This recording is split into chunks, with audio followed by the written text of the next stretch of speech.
Through the Looking-Glass by Lewis Carroll. Read aloud by Samantha Dunn. Chapter 7. The Lion and the Unicorn.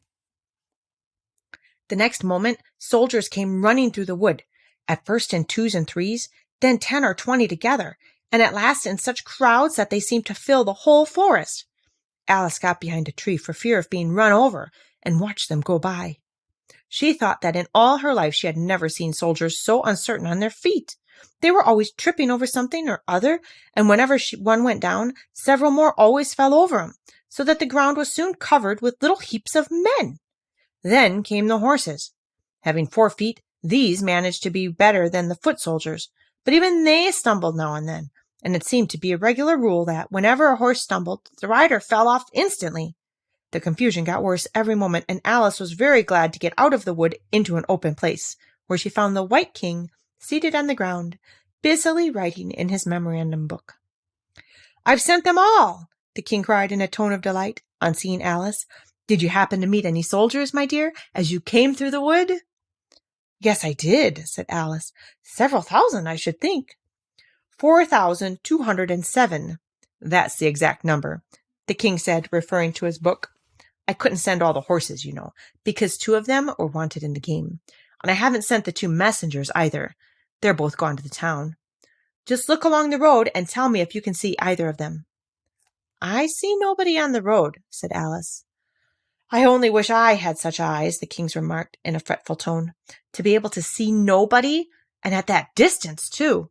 Why, it's as much I can do to see real people by this light." All this was lost on Alice, who was still looking intently along the road, shading her eyes with one hand. "I see somebody now," she exclaimed at last, "but he's coming very slowly. And what curious attitudes he goes into!" For the messenger kept skipping up and down, and wiggling like an eel, as he came along, with his great hands spread out like fans on each side. "Not at all," said the king. "He's an Anglo-Saxon messenger, and those are Anglo-Saxon attitudes. He only does them when he's happy. His name is Hagar." He pronounced it so as to rhyme with mayor. "I love my love with an H," Alice couldn't help beginning, "because he is happy. I hate him with an H, because he is hideous. I fed him with ham sandwiches and hay. His name is Haga, and he lives on the hill," the king remarked simply, without the least idea that he was joining in the game, while Alice was still hesitating for the name of a town beginning with H. "The other messengers called Hatta. I must have 2, you know, to come and go. One to come and one to go." "I beg your pardon," said Alice. "It isn't respectable to beg," said the king. "I only meant that I didn't understand," said Alice. "Why one to come and one to go?" "Didn't I tell you?" the king repeated impatiently.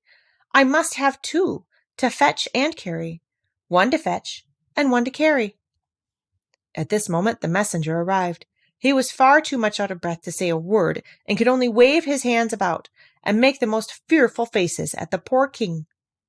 "This young lady loves you with an H," the king said, introducing Alice in the hopes of turning off the messenger's attention from himself.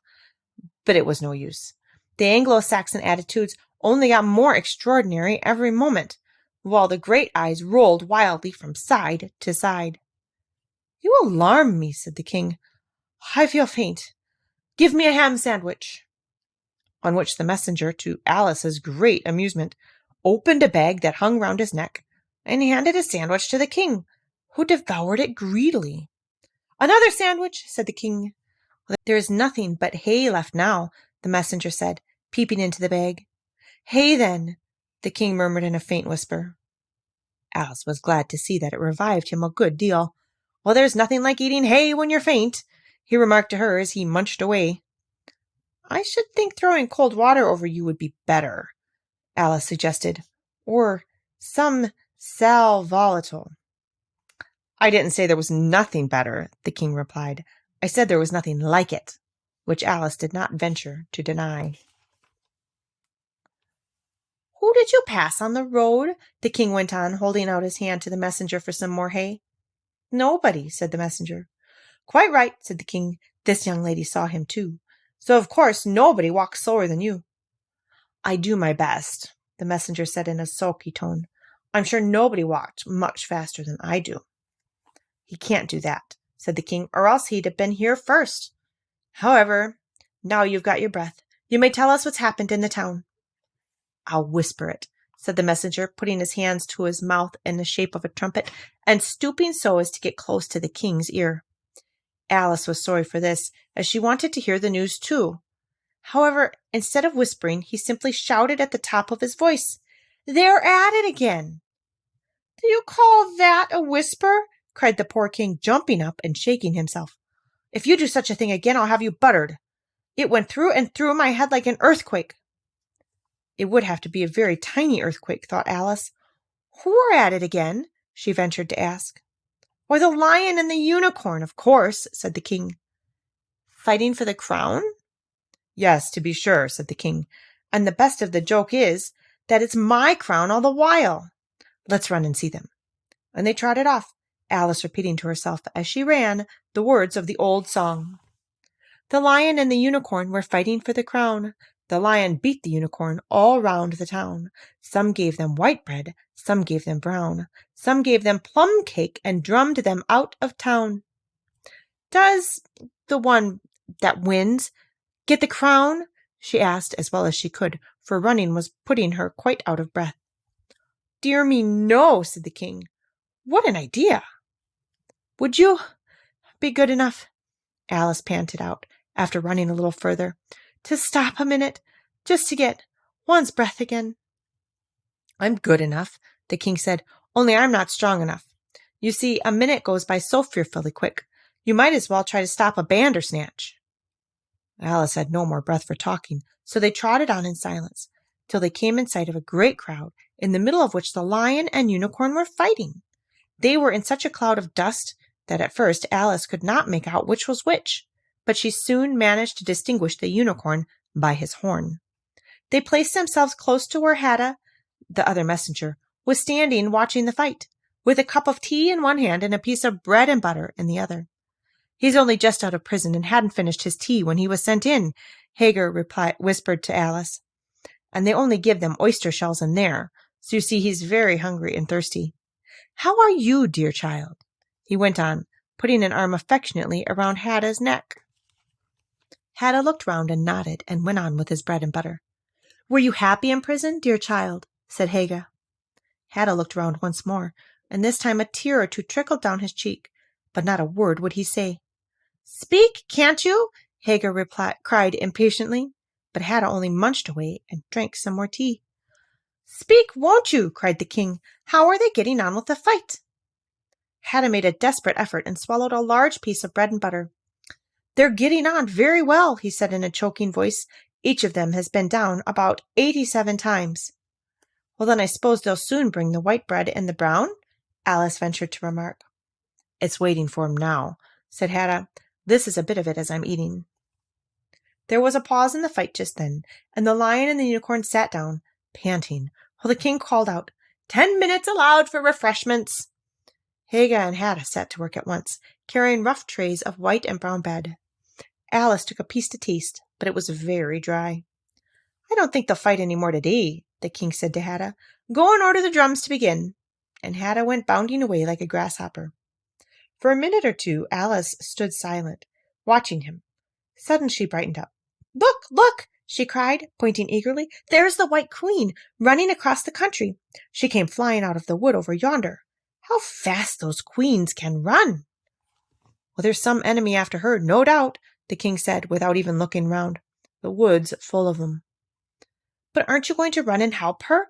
Alice asked, very much surprised at his taking it so quietly. No use, said the king. She runs so fearfully quick. You might as well try to catch a bandersnatch. But I'll make a memorandum about her, if you like. She's a dear, good creature, he repeated softly to himself as he opened his memorandum book. Do you spell creature with a double E? At this moment the unicorn sauntered by them with his hands in his pockets. I had the best of it this time, he said to the king, just glancing at him as he passed. A little, the king replied rather nervously. You shouldn't have run him through with your horn, you know. It didn't hurt him, the unicorn said carelessly, and he was going on. when his eyes happened to fall upon Alice. He turned round rather instantly and stood for some time looking at her with an air of the deepest disgust. "What is this?" he said at last. "This is a child," Haga replied, eagerly coming in front of Alice to introduce her, and spreading out both his hands towards her in an Anglo-Saxon attitude. "We only found it today. It's as large as life and twice as natural." "I always thought they were fabulous monsters," said the unicorn. "Is it alive?" "It can talk," said Haga solemnly. The unicorn looked dreamily at Alice and said, "Talk, child." Alice could not help her lips curling up into a smile as she began. "Do you know, I always thought unicorns were fabulous monsters too. I never saw one alive before." "Well, now we have seen each other," said the unicorn. "If you'll believe in me, I'll believe in you. Is that a bargain?" "Well, yes, if you like," said Alice. "Come fetch out the plum cake, old man," the unicorn went on, turning from her to the king. "None of your brown bread for me." "Certainly, certainly," the king muttered, and beckoned to Haga. "Open the bag," he whispered. "Quick! Not that one, it's full of hay." Haga took a large cake out of the bag and gave it to Alice to hold, while he got out a dish and a carving knife. How they all came out of it, Alice couldn't guess. It was just like a conjuring trick, she thought. The lion had joined them while this was going on. He looked very tired and sleepy, and his eyes were half shut. "What's this?" he said, blinking lazily at Alice and speaking in a deep, hollow tone that sounded like the tolling of a great bell. "Oh, what is it now?" the unicorn cried eagerly. "You'll never guess." I couldn't. The lion looked at Alice warily. "Are you an animal, vegetable, or mineral?" he said, yawning at every other word. "It's a fabulous monster," the unicorn cried out before Alice could reply. "Then hand round the plum cake, monster," the lion said, laying down and putting his chin on his paws. "And sit down, both of you," to the king and the unicorn. "Fair play with the cake, you know." The king was evidently very uncomfortable at having to sit down between the two great creatures, but there was no other place for him. "What a fight we might have for the crown now," the unicorn said, looking slyly up at the crown, which the poor king was nearly shaking off his head. He trembled so much. "I should win easily," said the lion. "I'm not so sure of that," said the unicorn. "Why, I beat you all round the town, you chicken," the lion replied angrily, half getting up as he spoke. Here the king interrupted to prevent the quarrel going on. He was very nervous, and his voice quite quivered. "All round town," he said. "That's a good long way. Did you go by the old bridge or the marketplace? You get the best view by the old bridge." "I'm sure I don't know," the lion growled out as he lay down again. There was too much dust to see anything. What a time the monster is! Cutting up that cake. Alice had seated herself on the bank of a little brook, with the great dish on her knees, and was sawing away diligently with a knife. "It's very provoking," she said in reply to the lion. She was getting quite used to being called the monster. "I've cut several slices already, but they always join on again." "You don't know how to manage looking-glass cakes," the unicorn remarked. "Hand it round first, and cut it afterwards." Well, this sounded nonsense, but Alice very obediently got up and carried the dish round, and the cake divided itself into 3 pieces as she did so. "Now cut it up," said the lion as she returned to her place with the empty dish. "I say, this isn't fair," cried the unicorn as Alice sat with the knife in her hand, very much puzzled how to begin. "The monster has given the lion twice as much as me." "She's kept none for herself, anyhow," said the lion. "Do you like plum cake, monster?" But before Alice could answer him, the drums began. Where the noise came from, she couldn't make out. The air seemed full of it, and it rang through and through her head till she felt quite deafened.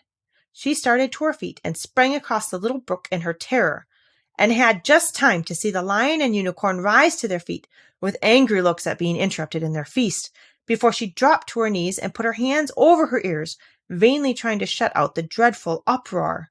"If that doesn't drum them out of town," she thought to herself, "nothing ever will."